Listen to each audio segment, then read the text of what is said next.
Hello guys, how you doing? Welcome back to the channel. Hope you're all keeping well. Thanks for tuning in again. It's my first video for a couple of weeks. I haven't felt the need to make a video on this channel for a while. Obviously with Spurs just returning to pre-season under Nuno. There's not really been too much club news. Obviously there's been national team news, but I thought that today, this week, would be a good time to make a video about what's been going on in Euro 2020. In case you've been living under a rock, last night was the final of the European Championships at Wembley between England and Italy. England lost on penalties. The most heartbreaking, gut-wrenching, awful 120 minutes of most people's lives. And it ended in heartbreak. Like I say, England lost on penalties. Italy won the European Championships. Roberto Mancini did an absolutely phenomenal job with that team, considering, what a mess they were in before he even arrived at that juncture of his career. Italy were on the floor. I think they didn't qualify for the Euros or one of the World Cups a couple of years ago under Ventura. He's turned them around, but we're not here to talk about Italy. We're here to talk about England and their overall tournament. I thought I'd give my views on it. This video shouldn't be too long, but I wanted to cover a few key facts.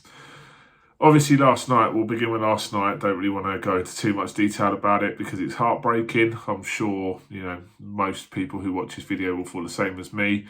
Absolutely gutted. Feels like my heart's been ripped out of my chest. But let's cover the game. First off, I just want to talk about the three lads that missed the penalties for England. Rashford, Sancho and Saka. Soon as Saka missed that penalty last night, my feelings towards it were obviously absolutely gutted that we've just lost the game, we've just lost the final. But almost immediately my thoughts turned to, oh no, what is going to happen online with these guys now? Obviously, the scum have been racially abusing everybody, racially abusing the players that missed the penalties and stuff like that. You would hope that the police will get involved in that. But obviously, if you do have social media, please try and be positive towards Saka, Rashford and Sancho. Provide them with support because they're young lads and they're going to need it. The whole England squad have done us so proud in the last, 4 or 5 weeks. They've been brilliant, got us to our first final for 55 years. Yes, okay, we were disappointing last night. I'll go into that a little bit more, but no amount, you should never, ever jump on to somebody's Instagram and call them a monkey or... What goes through people's minds is scum, it's disgusting, it's not acceptable whatsoever. So, just wanted to start my video off with saying that. Anyway, moving forward. Gareth Southgate, I think, in this final yesterday, he's had an absolutely brilliant tournament as England manager. I think he's done a really good job with the way that he's cultivated the whole nation into supporting the lads. He's got the players engaged with the public. Whilst the performances haven't quite been there, there's been a real unity and a togetherness with the fans. Obviously, playing at Wembley has helped with that massively, but I think he's done a brilliant job. However, he needs to be criticised for that game yesterday. Obviously going 1-0 up within 2 minutes is absolute dreamland for the fans, for the players, for everybody. And almost straight away, people started dreaming that, in an hour and a half's time, we're going to be lifting that trophy. There is a saying, scoring too early is a bad thing, that goes around in football. And I think yesterday very much applied that rule. Obviously, Luke Shaw scoring in the 2nd minute almost invited Italy onto us for the rest of the game. I thought that Harry Kane was dropping too deep so he didn't have to come up against Chiellini and Bonucci, who are ridiculous all game. And I thought that with Emerson and I can't remember the name of the right back. I can't remember the name of the Italy right back, but them two fullbacks, we could have got at them last night. I think that they were there for the taking, Italy. I thought that as the game went on, especially in extra time with Chiellini and Bonucci both on yellow cards, we could have got at them.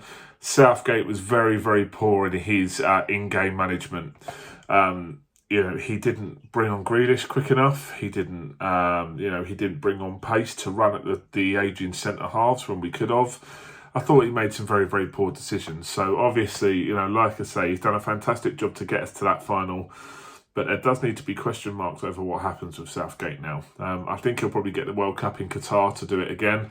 I was watching Sky Sports News this morning, and he said that he definitely wants that, but after that, he's not committing his future.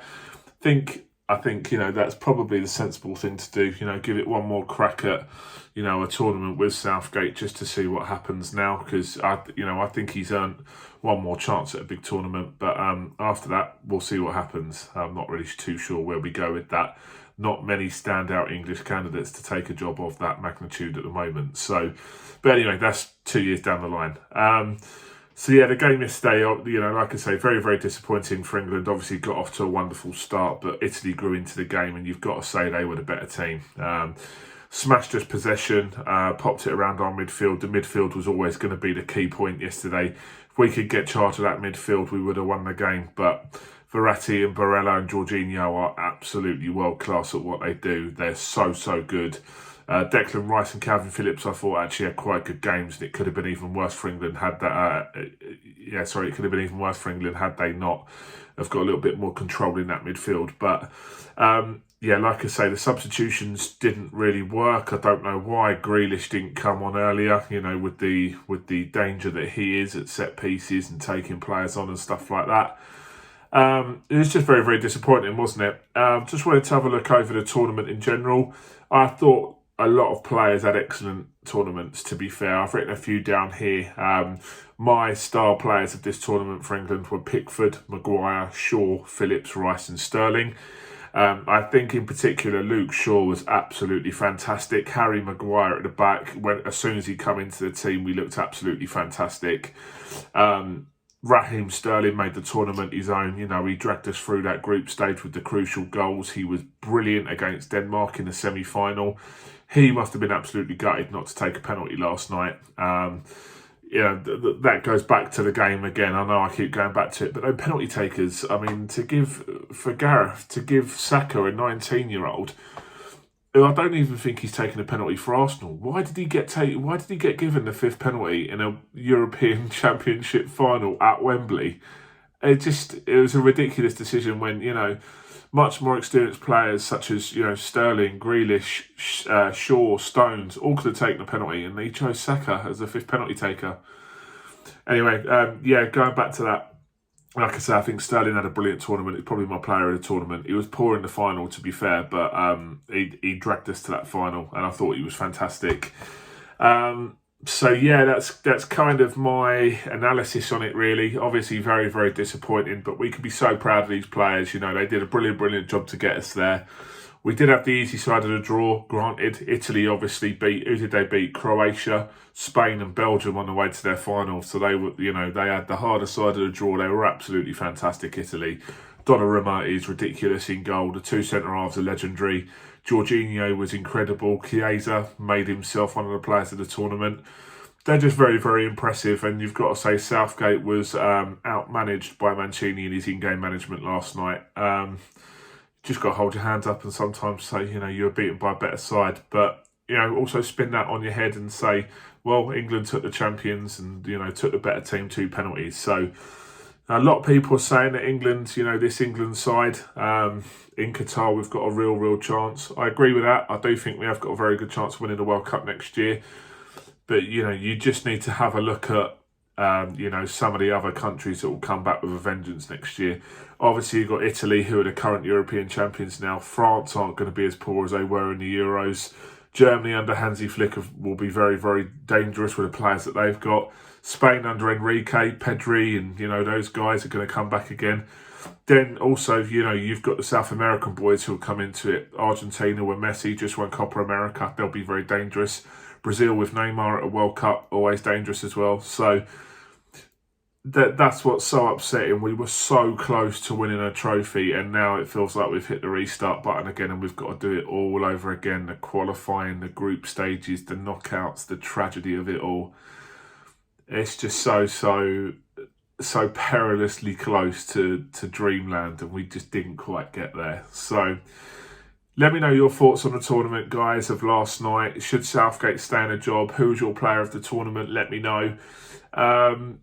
And yeah, hope you're all holding up all right. absolutely gutted. It was just an awful, awful feeling when Saka missed that penalty last night. Everyone, all my mates, we were all feeling very, very flat. It was a horrible, horrible thing to go through. But, life goes on, doesn't it? It is just football at the end of the day, but so close. Anyway, Spurs get up and running in a couple of weeks, don't they? Season starts in 5 weeks' time, I think it is. So when the pre-season gets underway, the pre-season matches and transfers and all that stuff, I'll be making some content on my channel. Let me know if you want to see anything on here, any videos you want me to make. But until next time, follow me on my social media, keep interacting with me, and maybe it will come home next year. Take care. See you later, guys. See ya.